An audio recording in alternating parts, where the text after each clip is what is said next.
राधे राधे। आप सभी का स्वागत है दोस्तों। आज की बहुत ही सुंदर कथा इंद्र जी महाराज की अमृतवाणी में सुने। राधे गोविंद भजो राधे गोविंद, राधे गोविंद भजो राधे गोविंद, राधे गोविंद भजो राधे गोविंद, राधे गोविंद भजो राधे गोविंद, राधे गोविंद भजो राधे गोविंद, राधे गोविंद भजो राधे गोविंद, राधे गोविंद भजो राधे गोविंद, राधे गोविंद भजो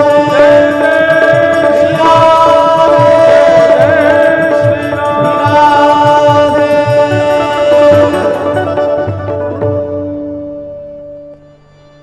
भीष्म पितामह ने भगवान का ऐसा स्तवन किया, ऐसा मंगल गुणगान गाया। स्तुति करते हुए पितामह भीष्म के प्राण भगवान में जाकर के विलीन हो गए। भगवान भीष्म पितामह का संस्कार आदि निवृत्त करा करके द्वारिका को प्रस्थान कर गए। तब उस बालक ने जन्म लिया जिस बालक की गर्भ में प्रवेश करके भगवान ने रक्षा की थी। उत्तरा के गर्भस्थ शिशु ने जन्म लिया जिसका नाम रखा गया परीक्षित। परीक्षित जन्म लेते ही अपने उस भाव को ढूंढने लगे जिसने मातृ गर्भ में प्रवेश करके मेरी रक्षा की थी। ठाकुर जी को खोजने लगे। इसलिए ना वो परीक्षक हैं ना वो परीक्षार्थी हैं, इसलिए उनका नाम परीक्षित रखा गया। जो जन्म लेती सबकी परीक्षा लेने लगे, क्या ये वो तो नहीं जिसने मेरी मातृगर्भ में रक्षा की। इस प्रकार से सबको देखने लगे जन्म लेती, इसलिए उनका नाम परीक्षित रखा गया। ज्योतिषी आए, ज्योतिषाचार्यों ने आकर के परीक्षित के जीवन के बारे में बताना प्रारंभ किया। सब ज्योतिषाचार्यों ने लगभग सब अच्छा ही बताया कि परीक्षित के जीवन में सब अच्छा ही है। प्रहलाद जैसा होगा, राम जैसा कुल से प्रेम करने वाला होगा, ध्रुव जैसा भगवत भक्त होगा, आदि आदि सब भाव लिखने लगे।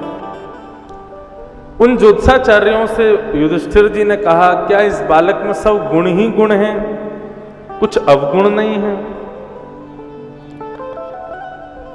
तब उनकी बात मान करके, युधिष्ठिर जी की बात को सुन करके समस्त ज्योतिषियों ने बताया, बोले महाराज आपका जो ये बालक है वैसे तो सर्वगुण संपन्न है, परंतु तक्षकादात्मनो मृत्युम द्विजपुत्रो प्रसर्जिता प्रपत्स्यत उपश्रुत्य मुक्त संग पदम हरे। हे युधिष्ठिर जी, आपका जो ये पुत्र है ना, तक्षकात आत्मनो मृत्यु,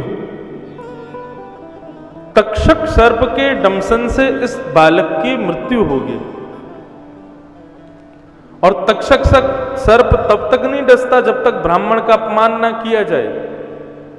युधिष्ठिर जी बोले, तो मतलब हमारे कुल का ये बालक ब्राह्मणों का अपमान करेगा? तब सब ब्राह्मणों ने, ज्योतिषाचार्यों ने बताया, बोले आप चिंता मत करो, प्रपत्स्यत उपश्रुत्य मुक्त संग पदम हरे, ये ठाकुर जी के श्री चरण कमलों की प्राप्ति करेगा, आप उसकी चिंता मत करो, लेकिन इसकी मृत्यु तक्षक सर्प के डंसन से होगी, ये निश्चित है। अर्जुन द्वारिका गए, बहुत दिनों तक लौट करके नहीं आए, लौट करके आए तो दीनहीन से रूप में आ गए। उन अर्जुन को देख करके युधिष्ठिर आदि ने प्रश्न किया, अर्जुन तुम द्वारिका गए थे, द्वारिका में सब ठीक तो है ना, सब कुशल तो है ना, सब मंगल तो है ना? द्वारिका के बारे में पूछते ही श्री अर्जुन रुदन करने लगे और अपने भैया युधिष्ठिर को बताने लगे, बोले भैया जिन द्वारिकाधीश की कृपा से आज हस्तिनापुर का राज्य हमारे पास है, वे द्वारिकाधीश अपनी लीला पूरी करके चले गए। ऐसा विरह भाव बताया, समस्त पांडव मौन हो गए। जिन द्वारिकाधीश की कृपा से सब कुछ है, जब वे ही सृष्टि में अपनी लीला पूरी करके चले गए हैं, तो फिर हम किसके लिए जिए, हम किसके पास जिए? युधिष्ठिर जी ने अपने परीक्षित को राज्य गद्दी पर बिठा दिया। परीक्षित अभी छोटा सा बालक है, 4 वर्ष का है बस। उनको राज्य गद्दी पर बिठा दिया और ब्राह्मणों को आज्ञा करके गए कि हे ब्राह्मण देवताओं, आप परीक्षित से यथानुकूल इनको शिक्षा देकर के इनसे राजपाट संभलवाना। अब हम लोग अपना सब कुछ छोड़ करके जा रहे हैं। जिनकी वजह से सब कुछ मिला, जब वे ही नहीं है तो हम रह करके क्या करें? और समस्त पांडव स्वर्गारोहण को वन में चले गए। बंधुओं, मैं अपनी कथा में जरूर बताता हूं ये पांडव कौन हैं और इन्होंने ऐसा क्या किया जिसके लिए भगवान इनके इतने बड़े रक्षक बन गए। देखिए, युधिष्ठिर, भीम, अर्जुन, नकुल, सहदेव, पंच पांडव। पंच पांडव, पांडव शब्द कहते ही ये बात समझ में आनी चाहिए, मतलब महाभारत युद्ध के विजेता पांडव। बंधुओं, हम सबके जीवन में भी महाभारत चल रही है। आपकी भी किसी ना किसी की, अगर सबकी महाभारत चल रही है। हम सब अपने जीवन में किसी ना किसी बात से लड़ रहे हैं, किसी ना किसी वस्तु से हम सबका युद्ध चल रहा है। हम सबकी महाभारत चल रही है। लेकिन महाभारत में विजयी होने के लिए आपको पांडव बनना पड़ेगा। आप कौरव बनकर के महाभारत हार जाओगे। और पांडव कैसे बनोगे? पांडवों के पास में दो सहायताएं हैं। एक तो पांडवों की पत्नी द्रौपदी और दूसरे पांडवों के सखा अर्जुन के सारथी कृष्ण। अब बहुत ध्यान से सुनिएगा, हम सबके अंदर या तो 5 पांडव हैं या 5 में से कोई एक पांडव तो हमारे भीतर है। युधिष्ठिर माने धर्म। अगर हमारे भीतर धर्म है तो हम पांडवों में युधिष्ठिर हैं। बल यानी कि भीम, यदि हमारे पास बल है, बल मतलब केवल ताकत कोई बल नहीं कहते। योग बल हो, शारीरिक बल हो, बौद्धिक बल हो, धन का बल हो, हम किसी भी रूप में यदि बलवान हैं तो हमारे पास भीम है। हमारे भीतर जो आत्मा है जिसकी वजह से हम जीवित हैं, वो आत्मा अर्जुन का स्वरूप है। अगर आप में से किसी के पास 4 पांडव नहीं है तो एक तो है ही, कौन? अर्जुन, आत्मा। वो तो सबके पास है। तो धर्म, बल, आत्मा और नकुल यानी कि बुद्धि। यदि हम बहुत बुद्धिमान हैं तो मतलब हमारे पास नकुल है। और रूप, यदि हम रूपवान हैं, सुंदर हैं दिखने में, तो हमारे पास सहदेव है। समझ में आ गई बात? धर्म, बल, आत्मा, बुद्धि और स्वरूप, इन 5 में से जो भी आपके पास है, समझ लो पांडव में से कोई 1 या 2 आपके पास है। और जिनके पास 5 हैं तो समझो 5 पांडव उसके पास है। लेकिन अकेले पांडवों से महाभारत युद्ध नहीं जीत पाओगे। संग में कौन चाहिए? इन 5 पांडवों की एक पत्नी द्रौपदी। द्रौपदी यानी दया, जो अपने बालकों के हत्यारे पर भी दया करती है, उसका नाम है द्रौपदी। अगर आपके पास धर्म है तो धर्म के साथ दया चाहिए, बल है तो बल के साथ दया चाहिए, आत्मा है तो आत्मा में दया चाहिए, बुद्धि है तो बुद्धि में दया चाहिए, और यदि आप रूपवान हो तो भी आपके अंदर दया होनी चाहिए। मतलब केनाप्युपायेन येन केन प्रकारेण आपके भीतर दया होनी ही चाहिए। 5 पांडव और दया। अब आए कन्हैया, कृष्ण। कृष्ण यानी ज्ञान। 5 पांडवों से युक्त आप हो, दया से युक्त आप हो, लेकिन ज्ञान युक्त नहीं रहोगे तो भी महाभारत हार जाओगे, तो भी संसार के युद्ध में परास्त हो जाओगे।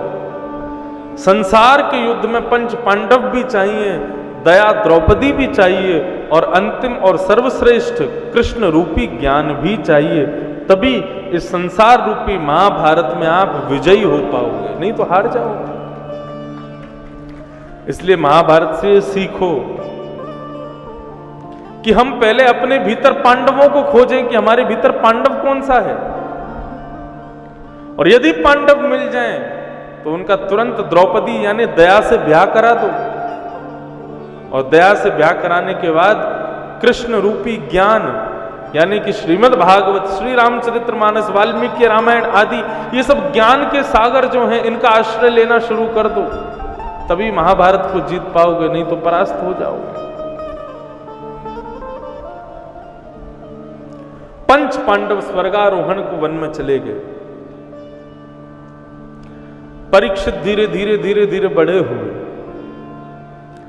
आज परीक्षित अपने नगर में भ्रमण कर रहे थे कि कहीं कोई दुखी तो नहीं है, देख के तो आऊं।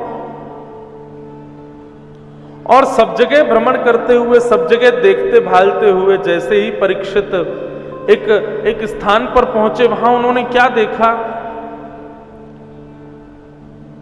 बैल के 3 पैर काट दिए हैं एक व्यक्ति ने, वो एक ही पैर पर खड़ा है, और एक काला काला व्यक्ति उसके एक अकेले पैर को भी तोड़ रहा है।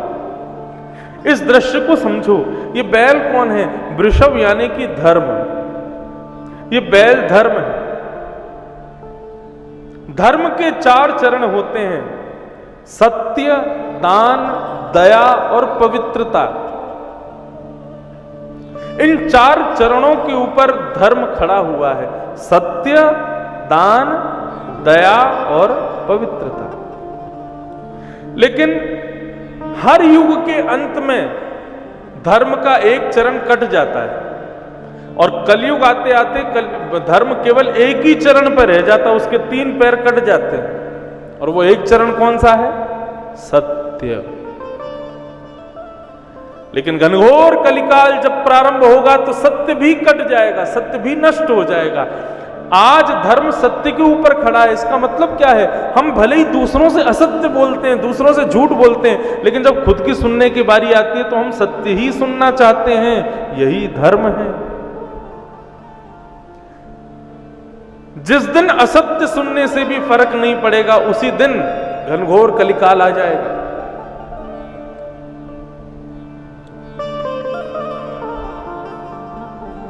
परीक्षित ने जैसे ही देखा कि वृषभ के 4थे चरण को काट रहा है ये काला व्यक्ति, तलवार निकाल करके मारने को भागे, तो वो दूर जाकर के खड़ा हो गया।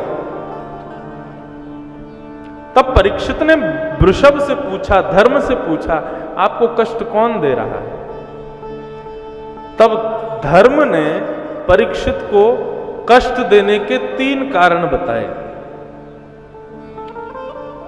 और कहा मानव को केवल 3 ही कारण कष्ट देते हैं। कौन कौन? पहला काल, समय। दूसरा कर्म, और तीसरा स्वभाव। ये 3 दुख के कारण होते हैं मानव के। पहला दुख का कारण है काल, समय। सत्यनारायण भगवान की कथा सुनी है सबने?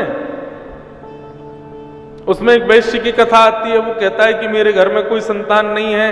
सत्यनारायण भगवान की कथा करवाता है कि मेरे घर एक संतान हो जाए तो मैं सत्यनारायण भगवान की कथा हर महीने कराऊंगा। उसके यहाँ एक पुत्री रत्न का जन्म होता है, लेकिन वो सत्यनारायण भगवान की कथा नहीं करवाता। पुत्री बड़ी हो जाती है, उसका विदेश में ब्याह कर देता है। एक दिन अपने दामाद के साथ विदेश में व्यापार शिफ्ट कर लेता है, और वो व्यक्ति अपने दामाद के साथ विदेश में व्यापार करने लगता है।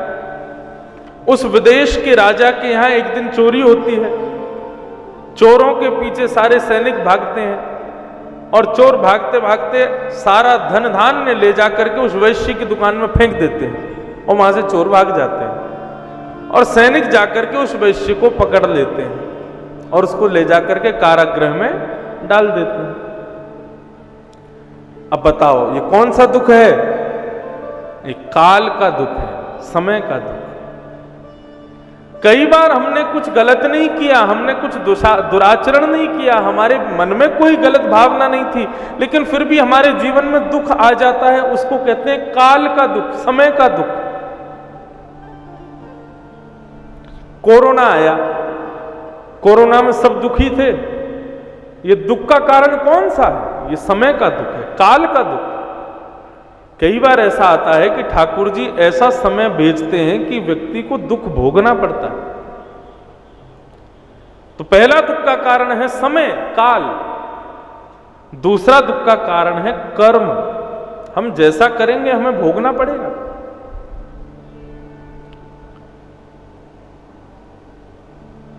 एक संत चोरी करते हुए पकड़े गए। सिद्ध हो गया कि इन्होंने चोरी की है। उनको कारागृह में डाल दिया। तो एक दिन कोर्ट में, अदालत में पेशी में आए। वे जानते थे जो जज है ये रामायण प्रेमी है, तो उन्होंने कटघरे पे खड़े होकर के और जज के सामने एक चौपाई सुना दी। जज ने कहा, बोले आपने चोरी करी, गलत किया, अब तो सिद्ध भी हो गया कि आपने चोरी करी थी, आप कुछ कहना चाहते हैं?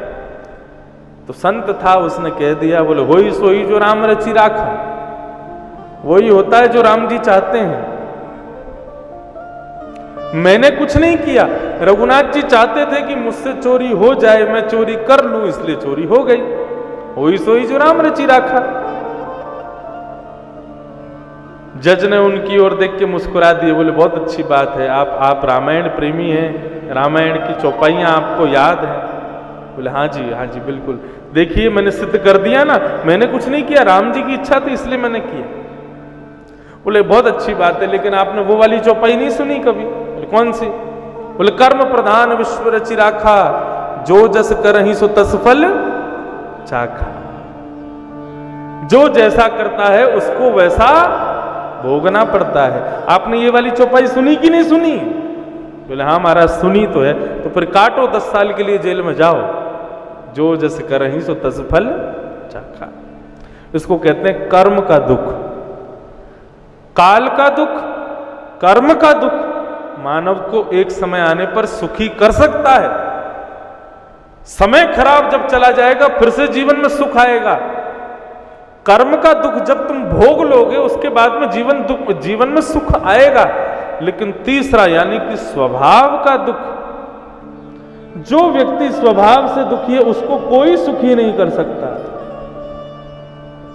हे जगदम्बे भवानी, जो स्वभाव से दुखी है उसको कोई सुखी नहीं कर सकता। बहू पर चिल्ला रही थी सासू मां, क्यों? सब्जी बिगाड़ दी। दूसरे दिन बहू ने बढ़िया सब्जी बनाई तो फिर सासू मां चिल्लाने लगी। बोले आज क्यों चिल्ला रही हो? बोले इसलिए चिल्ला रही हूं, कल तूने क्यों बिगाड़ी थी? आज अच्छी कैसे बन गई तुझसे, कल क्यों बिगड़ी? इसको कहते हैं स्वभाव का दुख। स्वभाव से दुखी व्यक्ति को कोई सुखी नहीं कर सकता। स्वभाव से दुखी हो गए थे अभी थोड़ी देर पहले युधिष्ठिर। स्वभाव से दुखी व्यक्ति को कितना भी समझाओ, भैया ये चीज तुमको हानि नहीं करेगी, इससे तुमको कोई बुरा नहीं होगा, तुम ठीक रहोगे, तुम स्वस्थ रहोगे, कर लो। लेकिन उनके स्वभाव में ही है कि मैं इससे बीमार हो जाऊंगा तो हो ही जाएंगे। उनको कोई सुखी नहीं कर सकता। स्वभाव से दुखी व्यक्ति को सुखी नहीं किया जा सकता, यह धर्म कहता है परीक्षित से। और आज की डेट में संसार में कलिकाल में अधिकतर 90% लोग ना कर्म से दुखी हैं ना काल से दुखी हैं, वे अपने स्वभाव से दुखी हैं। और चौथा एक और दुख आ गया आजकल, दूसरे के सुख का दुख। वो सुखी क्यों है? दूसरे के सुख से दुखी होते हैं हम लोग। ये सब दुख के कारण है। लेकिन बंधुओं, दीन कहे धनवान सुखी, धनवान कहे सुख राजा को भारी, राजा कहे महाराजा सुखी, महाराजा कहे सुख इंद्र को भारी, इंद्र कहे चतुरानन को सुख, ब्रह्म कहे सुख विष्णु को भारी, पर तुलसीदास विचार कहे हरि भजन बिना सब जीव दुखारी। हरि भजन बिना सब जीव दुखारी। जो ठाकुर जी के शरणागत नहीं है, जो ठाकुर जी के श्री चरणों में जिन्होंने अपना सर नहीं झुकाया, तो संसार में सबसे ज्यादा दुखी है। देश में ढूंढा विदेश में ढूंढा, देश में ढूंढा विदेश में ढूंढा, देश में ढूंढा विदेश में ढूंढा, विदेश में ढूंढा, देश में ढूंढा विदेश में ढूंढा,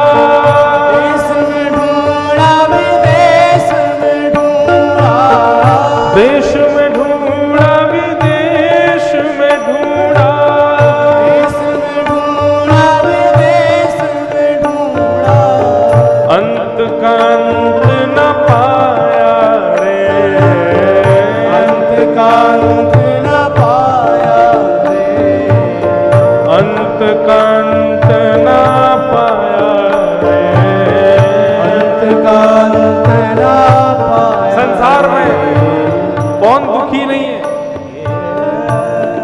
संसार में दुखी कौन है? जिसके मन को संसार भा गया वो दुखी है, और जिसके मन को संसार नहीं भाया ना, वो सबसे ज्यादा सुखी है।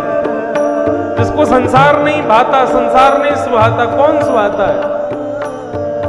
सांवरिया मन भाया,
ठाकुर जी भा जाए मन को, और ठाकुर जी आपके चाहने से कभी नहीं भाएंगे आपको।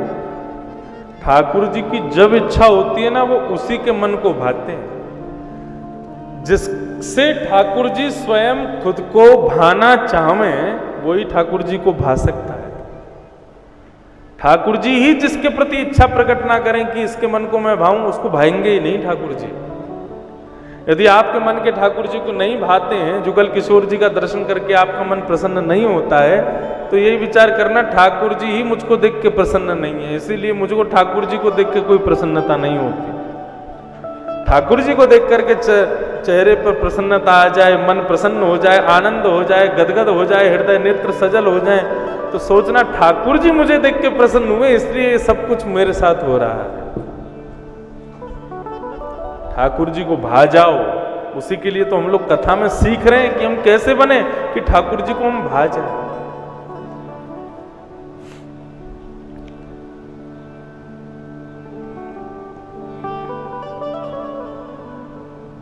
परीक्षित ने कलयुग से जाकर के कहा, कलयुग तुम यहां क्या कर रहे हो? बोले प्रभु सतयुग जाता है, त्रेता आता है, त्रेता जाता है, द्वापर आता है, द्वापर गया तो मेरी बारी, मैं आ गया। बोले तुम यहां से चले जाओ, कहीं और चले जाओ। बोले कहां चला जाऊं? मुझे कुछ स्थान दे दो, मैं वहीं चला जाऊंगा। तो बंधुओं, कलयुग को 5 स्थान प्रदान किए हैं। आज तक जो लोग इन स्थानों पर गए, कोई बात नहीं, आज आपको सबको माफी मिल जाएगी, लेकिन आज यदि सुनने के बाद इन 5 स्थानों पर कभी गए तो आप सबके पाप दुगने होकर के लगेंगे। इसलिए ध्यान से सुन लो और भूल करके भी इन 5 जगहों पर नहीं जाना है। ये 5 काम कभी नहीं करने हैं। कौन कौन से 5 काम? द्यूतम पानम स्त्रियः सूना यत्रा धर्म चतुर्विध। द्यूतम, कभी भी जुआ नहीं खेलना है। जुए में कलयुग का निवास है। पानम, कभी भी मद्यपान नहीं करना है, कभी भी तंबाकू सेवन नहीं करना है, उसमें कलयुग का निवास है। कभी भी बीड़ी नहीं पीनी है, उसमें कलयुग का निवास है। तीसरा द्यूतम पानम, और तीसरा परिस्त्री संग नहीं करना है। ब्याह होने के बाद पत्नी के अलावा दिखने वाली प्रत्येक स्त्री को या तो मां रूप में देखो या बहन रूप में देखो, अन्यत्र किसी दृष्टि से देखने पर पाप लगेगा, कलयुग का निवास है। और चौथा स्थान सूनह, यानी कि हिंसा। हिंसा यानी लड़ाई झगड़ा मारकाट, नकारात्मक ऊर्जा प्रकट करना, आतंकवाद करना, उपद्रव मचाना। इस प्रकार से इन 4 स्थानों पर कलयुग निवास करता है।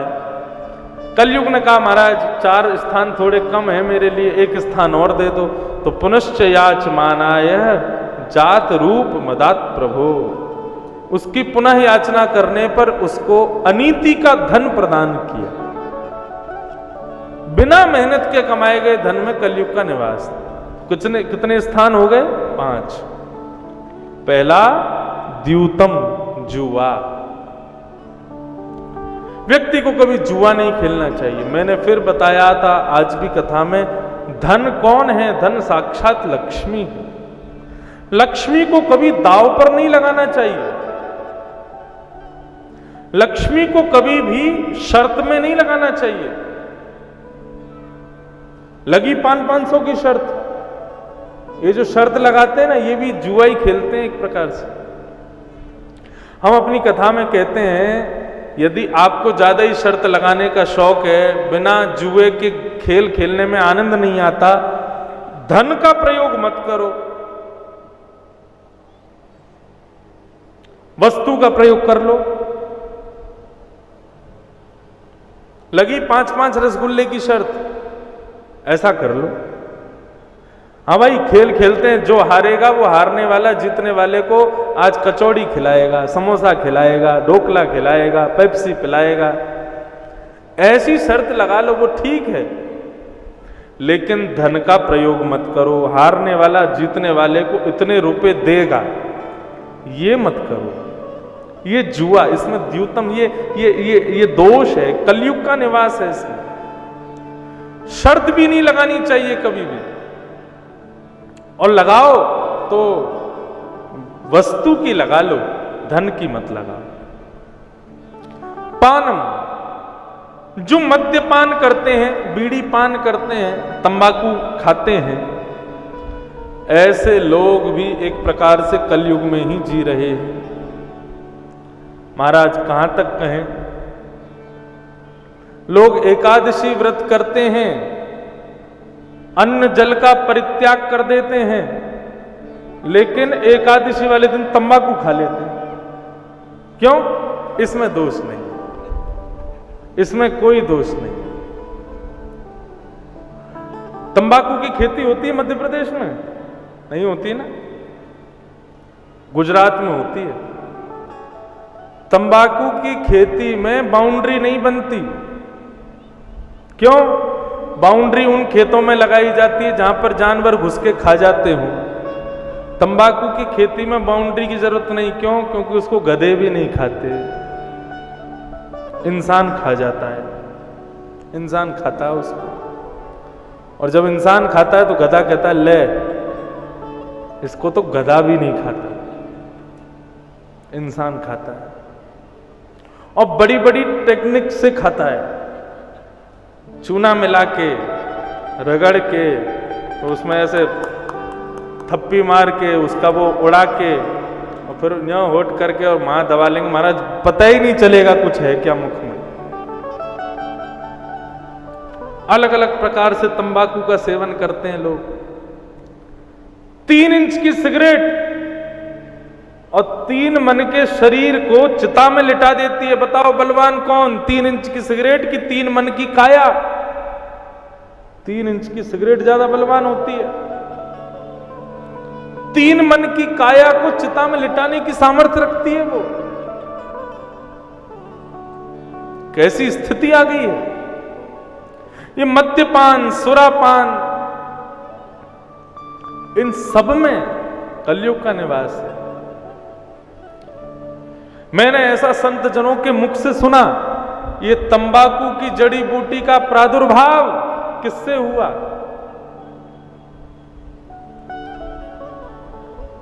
इंद्र ने एक बार सुरभि यज्ञ किया और गौ माता ने प्रकट होकर के इंद्र से कहा कि वरदान मांगो। तो इंद्र ने कहा जब कभी भी हमें जरूरत हो हमारी रक्षा के लिए आप प्रकट हो जाना। तो सुरभि गौ माता ने उनको आज्ञा की, जब भी तुम कहोगे तुम्हारी रक्षा के लिए मैं प्रकट हो जाऊंगी। बहुत ध्यान से सुनिएगा सब लोग। तो जब भौमासुर अदिति के कान के कुंडल और छत्र चुरा करके गया, भागवत में कथा आएगी आगे सुनाऊंगा। तो अदिति कौन है? देवताओं की माता। उनका जो छत्र था वो जल का छत्र था, वरुण देवता, मतलब जल का छत्र, विचित्र ही छत्र था। उस छत्र को चुरा लिया किसने?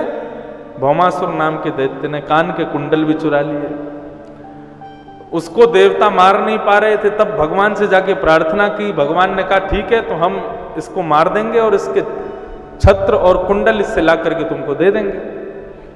भगवान ने मारा उसको, उसके यहां से 16,000 कन्याओं को मुक्त किया। छत्र कुंडल ला करके भगवान देवताओं को देने लगे तो भगवान के संग सत्यभामा जी को वो छत्र कुंडल पसंद आ गए। तो उन्होंने ठाकुर जी से कहा कि छत्र कुंडल हमें नहीं मिल सकते। बोले हैं तो ये देवताओं की मैया के, लेकिन तुमको यदि पसंद आ जाए तुम रख लो। अरे हम देवताओं का इतना काम करवाते हैं, इतनी उनकी सहायता करते हैं, इतना तो कर ही सकते हैं देवता हमारे लिए। छत्र कुंडल दोनों भगवान की पटरानी लेकर के चली गई। भगवान ने देवताओं से कहा हमारी पत्नी को पसंद आ गया, उसने रख लिया। तो इंद्रादि देवता भगवान से युद्ध करने को तैयार हो गए। बोले कि आप हमारी मां के प्रिय कुंडल और छत्रों को आप कैसे रख सकते हो? भगवान से युद्ध करने को देवता तैयार हो गए। भगवान अकेले गरुण जी पर विराजमान, शंख चक्र गदा पद्म धारण करके चतुर्भुज रूप में, और सामने 33 करोड़ देवता भगवान से युद्ध करने को तैयार। ठाकुर जी मुस्कुराने लगे और मन मन विचार करने लगे, अब इन देवताओं को हम एक फूंक में उड़ा सकते हैं। हमारे गरुण जी एक बार यदि पंख अपने धरती पर मार दें तो इतनी हवा का प्रेशर इन देवताओं पर जाएगा, उसी में ही इनका वध हो जाना है। लेकिन ये बताओ कितने स्वार्थी हैं, अपने स्वार्थ के लिए हमको बुला के अपना काम करवा लेते हैं। आज हमसे ही लड़ने को तैयार खड़े हैं। भगवान जैसे ही देवताओं पर आक्रमण करने लगे तो इंद्र को याद आया कि सुरभि ने मुझको कहा था कि वो मेरी रक्षा के लिए खड़ी हो जाएगी। आज इंद्र ने सुरभि का स्मरण किया, तभी गौ माता प्रकट हो गई और इंद्र की रक्षार्थ सामने खड़ी हो गई। ठाकुर जी ने तुरंत गरुण जी को रोका, बोले आगे नहीं जाना, देखो सामने गौ खड़ी। गौ ब्राह्मण, इनके लिए तो ठाकुर जी कुछ भी कर सकते हैं। और भगवान ने कह दिया कि नहीं, अब इन देवताओं को मुक्त कर दो, अब इनसे हम युद्ध नहीं करेंगे, क्योंकि गाय इनकी रक्षा में आ गई। तो गरुण खड़े खड़े गौ माता को कोस रहे हैं कि आज तुमने ठाकुर जी को परास्त कर दिया, ठाकुर जी को परास्त करवा दिया।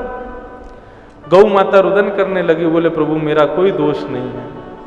इंद्र ने यज्ञ करके मुझसे वरदान में मांगा था कि वो जब मांगे मेरी मदद तो मैं आऊं उसके पास। उसने आज ही मेरी जरूरत समझी तो मैं उसके सामने आकर के खड़ी हो गई उसकी रक्षार्थ। मेरा क्या दोष है? तब गरुण जी वेग से क्रोध में भर के अपने पंखों को फैलाते हैं, क्योंकि भगवान कहते हैं अब गरुण वापस चलो, अब युद्ध नहीं होगा। हमने अपनी पराजय स्वीकार की। अपनी पराजय स्वीकार करके जैसे ही गरुण जी पर बैठ करके भगवान वापस लौटने लगे, श्री गरुण जी ने क्रोध में भर के जैसे ही अपने पंखों को धरती पर पटका, इतना जोर का हवा का वेग प्रकट हुआ कि उससे जितनी गाय सामने खड़ी थी वे आपस में थोड़ी टकराई, कोई गिर गई, किसी के कहीं खरोंच आ गई, कोई पैर कहीं से छिल गया, कुछ ऐसा कुछ हुआ। उसमें से कुछ रक्त प्रकट होकर के पृथ्वी पर गिरा, जिसकी जड़ी बूटी से तंबाकू प्रकट हुआ। खाओ अब तंबाकू। साक्षात गौ अपराध के समान है तंबाकू सेवन। उसमें साक्षात कलिकाल का निवास है, उसका सेवन नहीं करना चाहिए।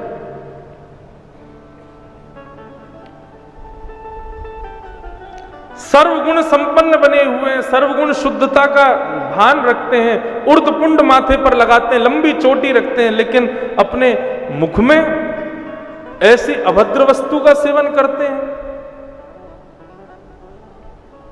क्या फायदा फिर इन सब उर्धपुंडों का, इन सब सुंदर वेशधारियों का?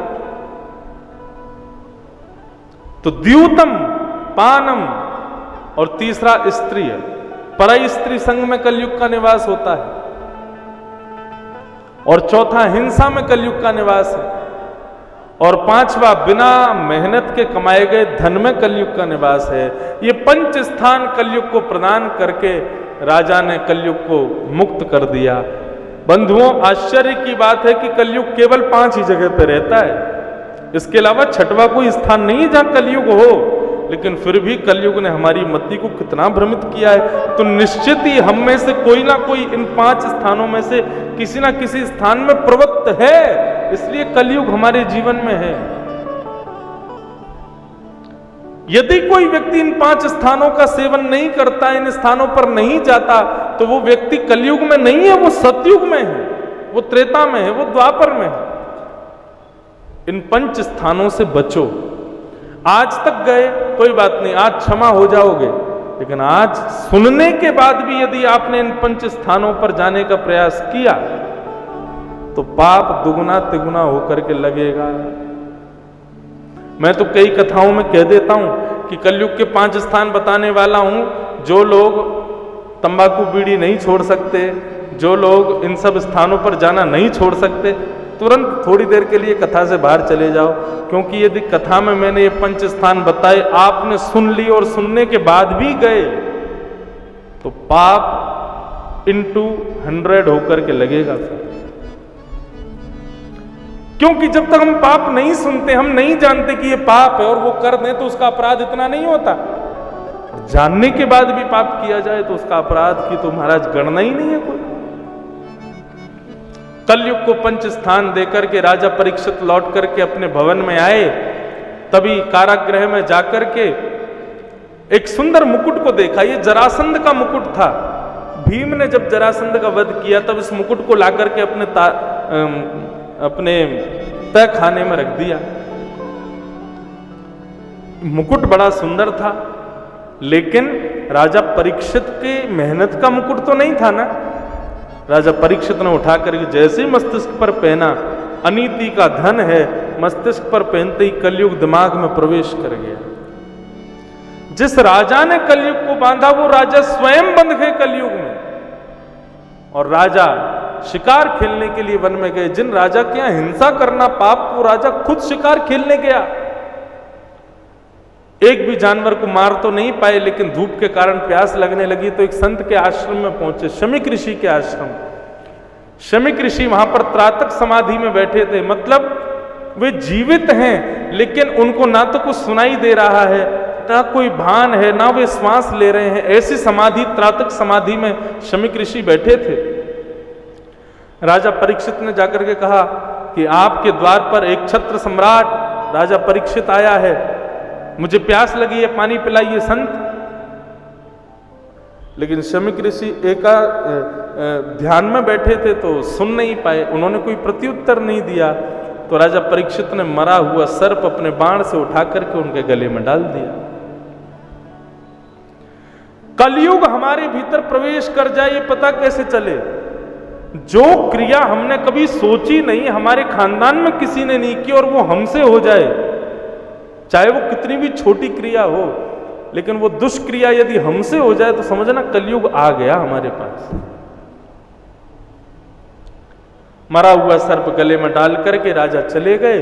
बालकों ने जाकर के शमीक ऋषि के पुत्र को यह बात बता दी।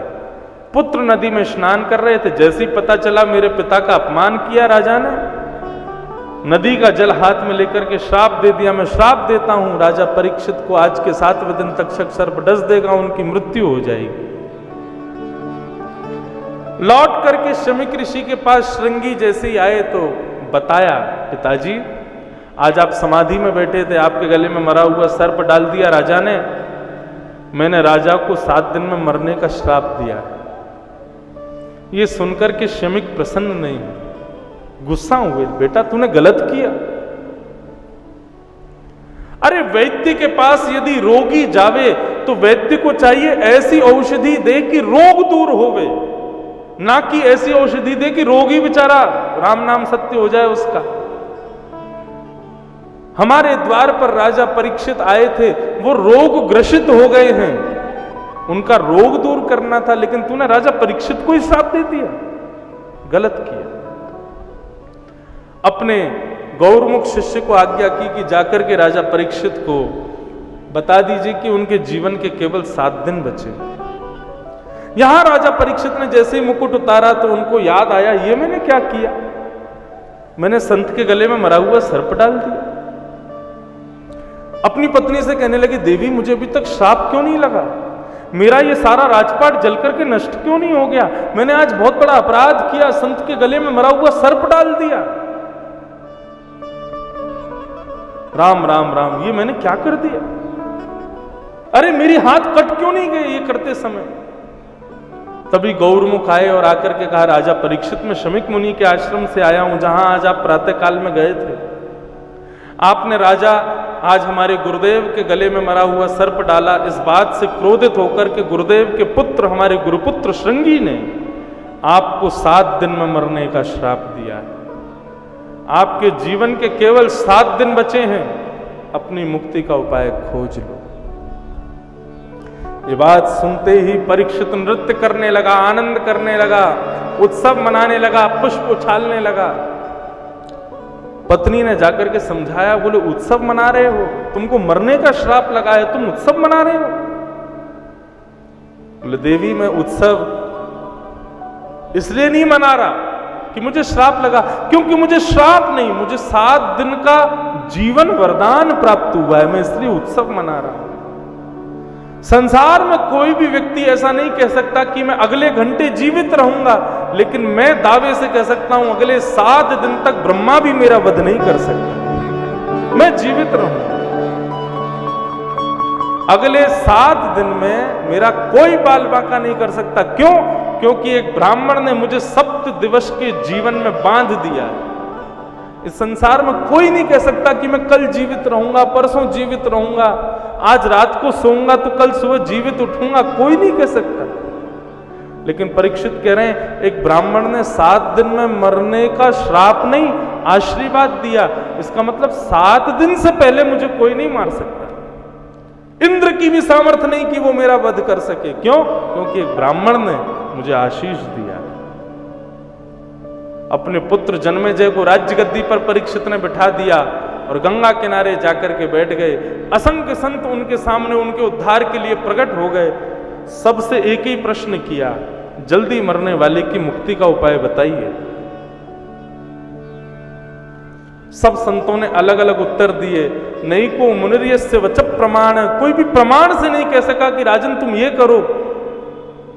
तभी वहां पर श्री सुकाचार्य जी का आगमन हुआ। श्री सुखदेव भगवान की तत्र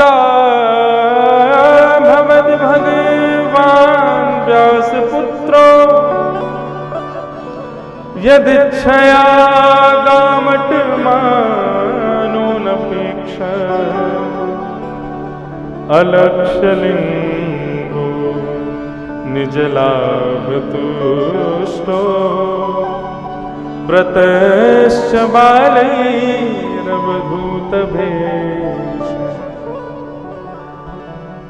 बंधुओं, इस सभा में बहुत बड़े बड़े ऋषि बैठे हैं, बहुत बड़े बड़े संत बैठे हैं। सुखदेव जी के पिता व्यास जी बैठे हैं, वेद व्यास के पिता पराशर मुनि बैठे हैं, सब बैठे हैं। लेकिन वे सब भी परीक्षित को बता नहीं सके कि 7 दिन में मुक्ति का उपाय क्या है। तभी उन सब के मध्य से त्वम द्वष्ट वर्षः, 16 वर्षीय नन्हे से सुखदेव जी महाराज पधारे। श्रीमद् भागवत में द्वष्ट वर्षः कहा गया। द्वष्ट वर्ष सीधा क्यों नहीं कह दिया 16 वर्षीय? बोले उम्र तो है 16 साल की, लेकिन रूप की कांति ऐसी है मानो ऐसा लग रहा है 8 साल का कोई बालक हो। श्री शुकाचार्य जी महाराज आए और आकर के मंच पर विराजमान हो गए। ऐसे सुखदेव जी के चरणों में श्री परीक्षित जी ने प्रणाम किया और प्रणाम करते हुए कहा कि हे प्रभु, अतः पृच्छामि संसिद्धिम योगिनाम परमं गुरुम पुरुषस्येह यत्कार्यम म्रियमाणस्य सर्वथा। जल्दी मरने वाली की मुक्ति का उपाय क्या है, मुझे बताइए प्रभु, मुझ पर कृपा कर दीजिए। अब 7 दिन मुझे आप ही बताइए, मैं क्या करूं, कहां जाऊं, कैसे करूं, क्या करना है, सब कुछ आपके हवाले है।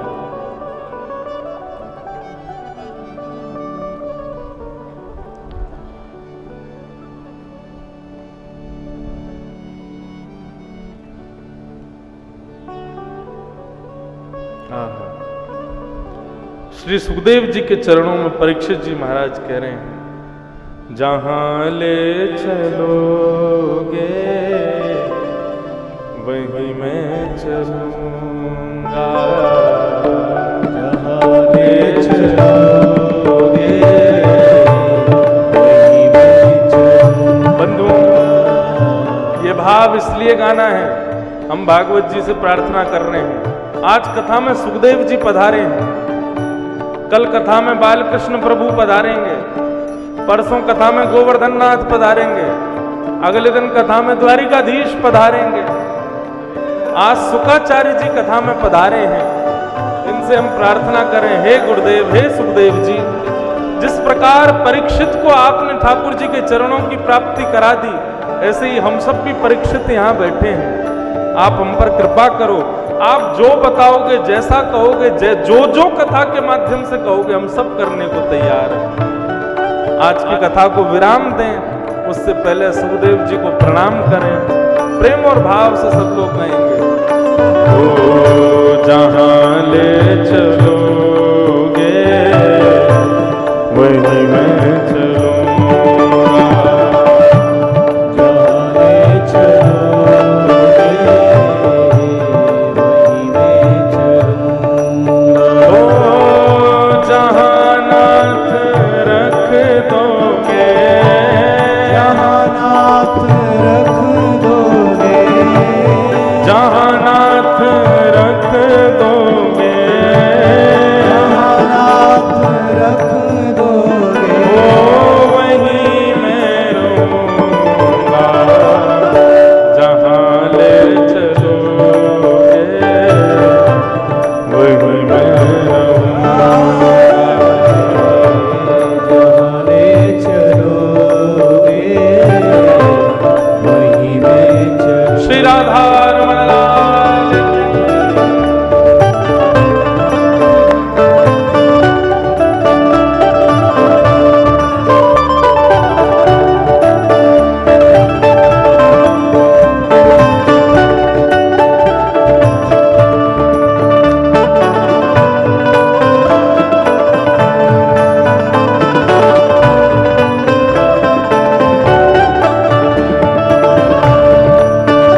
चलूंगा, जहां नाथ रख दोगे वहीं मैं रहूंगा। ठाकुर जी कहते हैं कि भक्तों के अंदर एक कमी आ जाती है। क्या कहते तो हैं जैसा आप चाहोगे वैसे रहेंगे, और जैसा फिर मैं करता हूं फिर उसके बाद शिकायत करते, प्रभु ऐसा क्यों कर दिया, प्रभु ये क्यों कर दिया, प्रभु ऐसा क्यों कर दिया। फिर अर्जियां लगाते हैं, बोले ऐसा कर दो ना प्रभु, ये वाला कर दो ना प्रभु, ऐसा कर दो ना।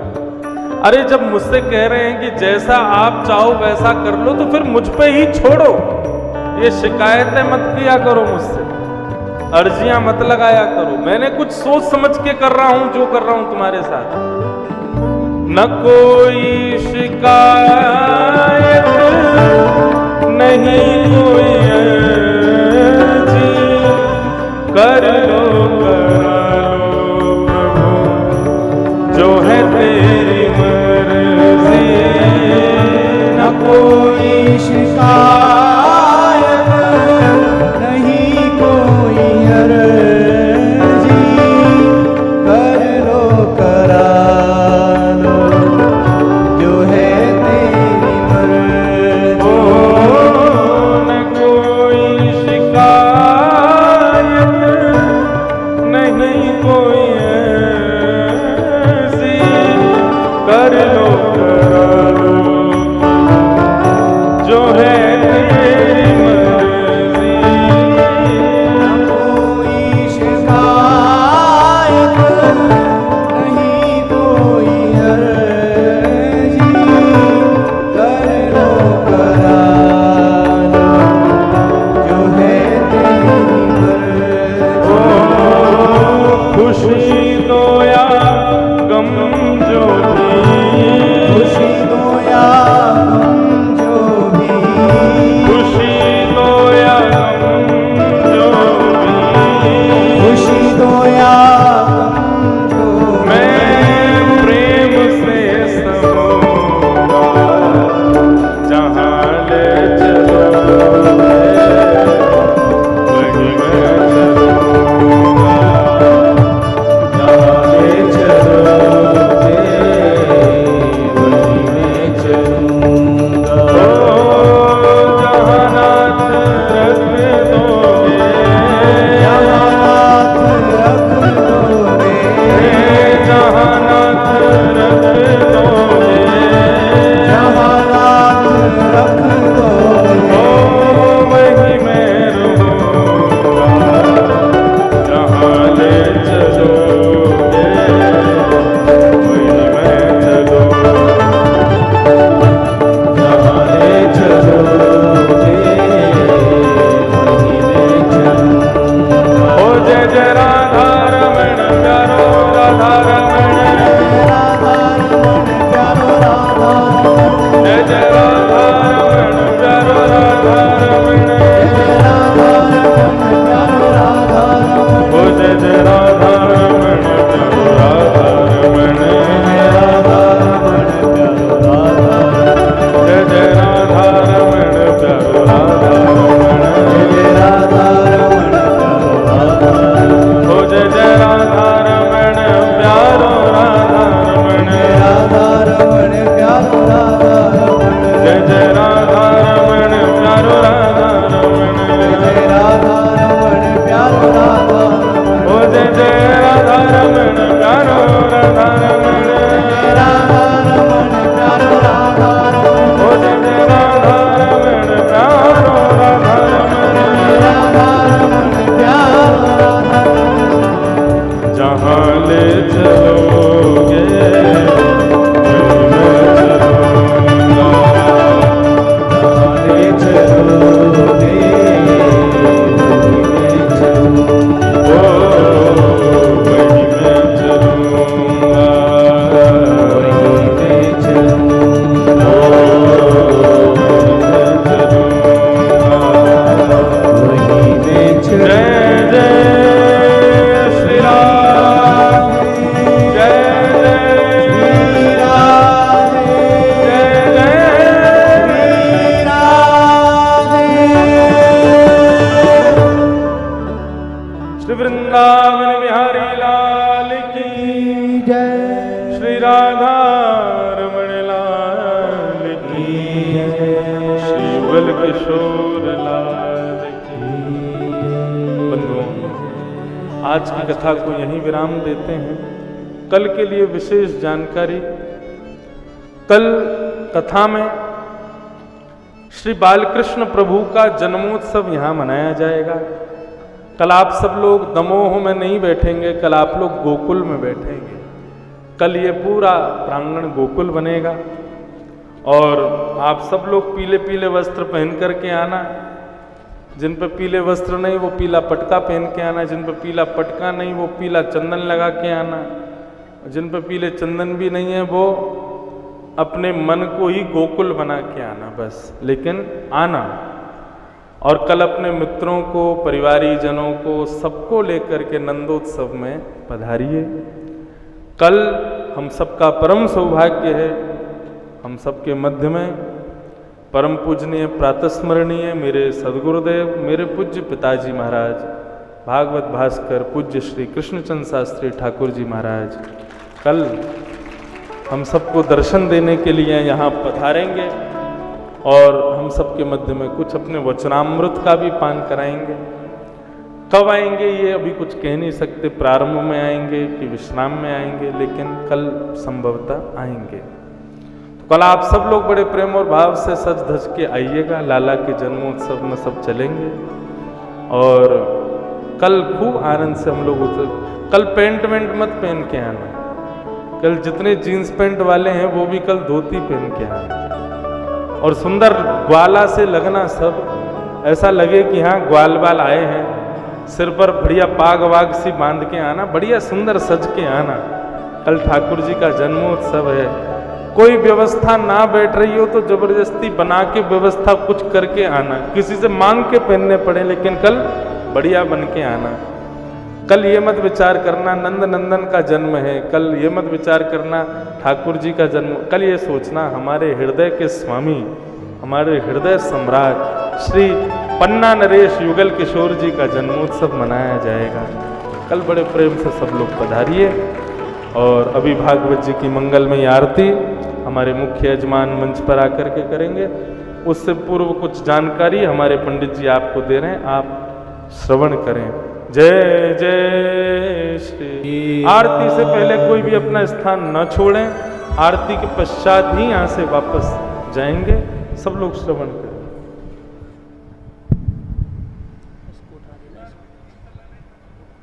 ये तो साथ लगा दो करके पैर लगे लोग।